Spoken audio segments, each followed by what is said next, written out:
एक साकारवादी या शुद्ध भक्त भगवान कृष्ण के प्रति शुद्ध भक्ति करने की एक भक्त पहले से ही मुक्ति की अवस्था परब्रह्म से प्राप्त कर लेता है। आध्यात्मिक स्तर पर परब्रह्म से तदाकार हुए बिना कोई उनकी सेवा नहीं कर सकता। भगवान का ज्ञान। हाँ, तो ओके, अभी हम अगले श्लोक में जाते हैं, मेरा टाइम ज्यादा जाएगा।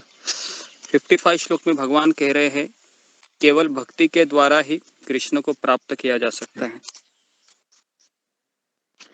तो 55 श्लोक पढ़िए। हाँ, भक्तया मामभिजानाति यावान्याश्रास्मि तत्त्वतः ततो माम तत्त्वतो ज्ञात्वा विशते तदंतरम। केवल भक्ति से मुझ भगवान को यथारूप में जाना जा सकता है। जब मनुष्य ऐसी भक्ति से मेरे पूर्ण भावनामृत में होता है तो वह वैकुंठ जगत में प्रवेश कर सकता है। Okay okay. यहाँ तात्पर्य पर पढ़ो। बताया है, नहीं एक मिनट, तात्पर्य मत पढ़ो अभी। तो इसमें बताया भक्त्या माम अभिजानाति।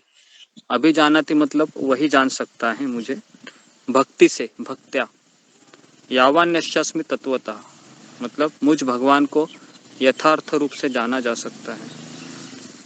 ततो माम तत्वतो ज्ञात्वा, और मनुष्य जब इस प्रकार से मुझे तत्वतः जानता है तथा मेरे पूर्ण भावनामृत में होता है, विशते तद अनंतरम, तो फिर वह आध्यात्मिक जगत में प्रवेश कर सकता है। तो भगवान ने वह हर एक अध्याय में ये बताना चाह रहे हैं कि भक्ति ही एक मार्ग है जिससे आप मेरे धाम में आ सकते हो। तो ये जो श्लोक है बहुत इंपॉर्टेंट है कि कहाँ पर लिखा है कि भगवान भक्ति से ही प्राप्त किए जा सकते। तो ये वो श्लोक है 18.55। भक्त्या माम अभिजानाति। अभिजानाति मतलब जान सकता है, भक्त्या मतलब भक्ति से, माम मतलब मुझे। तो तप दान यज्ञ इससे हम भगवान को जान नहीं सकते। जो मुनिगण है वो करोड़ों करोड़ों जन्म साधु लोग भगवान को हृदय में देखना चाहते, लेकिन वो देख नहीं पाते हैं क्योंकि भक्ति नहीं है। भक्ति का अर्थ क्या है? कौन बताएगा मुझे भक्ति का अर्थ क्या है? भक्ति का अर्थ क्या है समर्पण, बताइए। प्रेम के साथ सेवा, प्रेम भाव, सेवा और प्रेममय समर्पण। सेवा, प्रेम और सेवा, समर्पण। प्रेम और सेवा दोनों चाहिए तो भक्ति होती है। और इसके ऊपर हमने काफी सारे बार इसमें हमने चर्चा किया है कि प्रेम और सेवा मतलब प्रेम ये कैसे जागृत होता है? सुनने से होता है, बराबर है।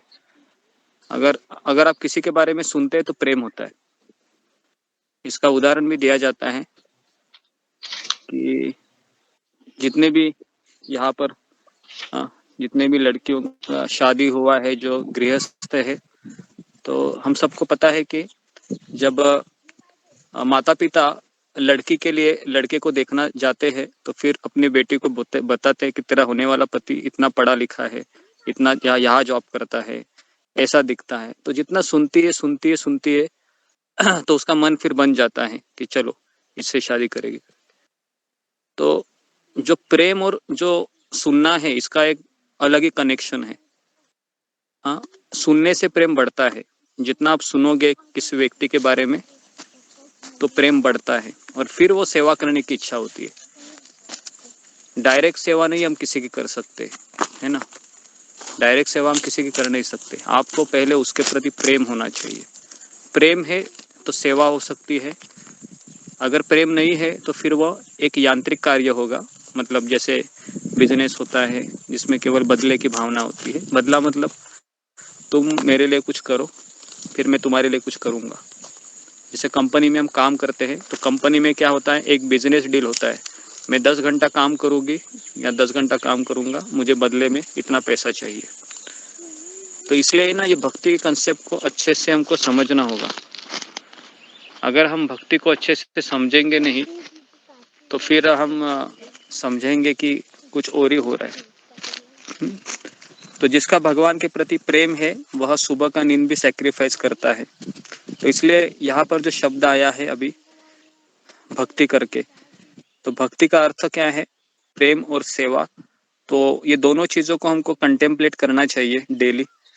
अगर मैं सेवा करती हूँ तो मेरा प्रेम भी है, अगर मेरा प्रेम है तो मैं सेवा भी करूंगी। तो ये दोनों चीजें हैं, ये एक दूसरे से कनेक्टेड हैं, इसको हम सेपरेट नहीं कर सकते। तो इसके लिए इसको समझना बहुत जरूरी है। और अगर भक्ति मतलब प्रेम सेवा, प्रेम प्लस सेवा, ओके। तो अभी भगवान कृष्ण सभी को समक्ष प्रकट नहीं होते।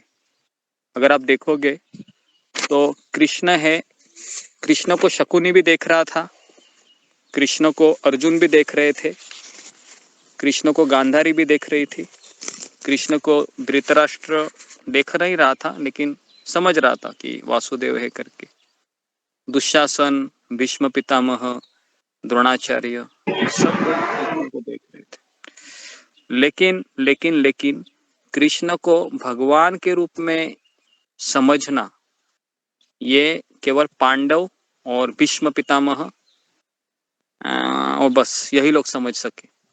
क्यों समझ सके?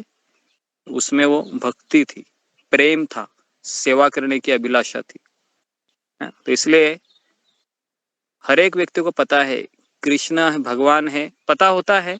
शकुनी नहीं, कर्ण उसके बाद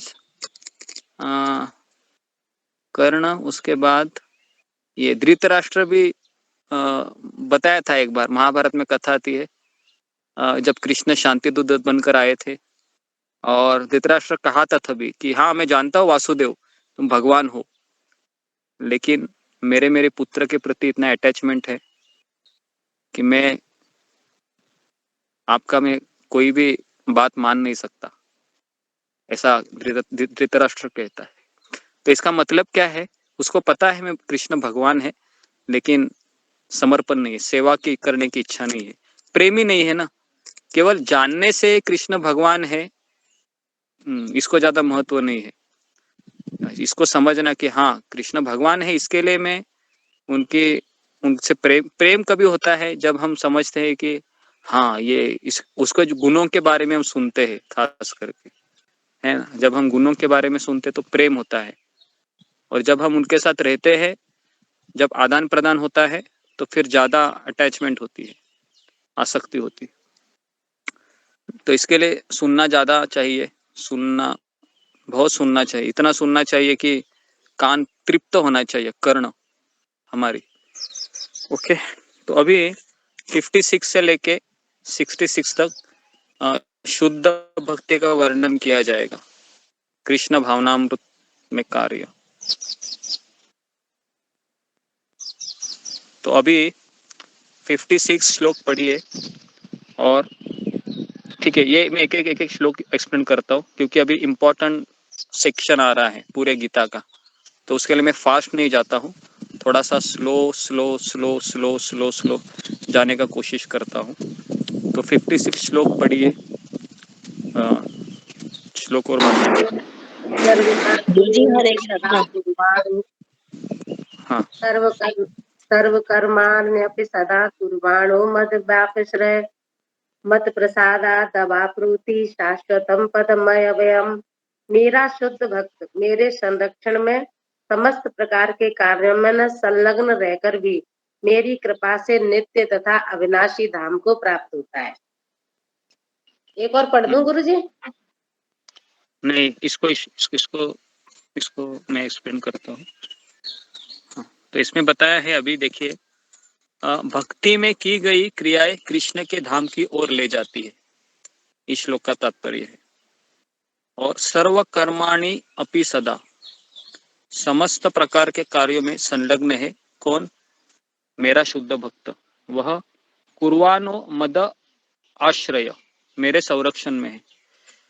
मत प्रसाद अवाप्नोति, मेरी ही कृपा से वह शाश्वतम पदम अव्ययम, मेरे नित्य और अविनाशी धाम को प्राप्त होता है। तो भगवान की कृपा से ही हम भगवान के बारे में सुन सकते हैं, भगवान की कृपा से हम भगवान के धाम जा सकते हैं।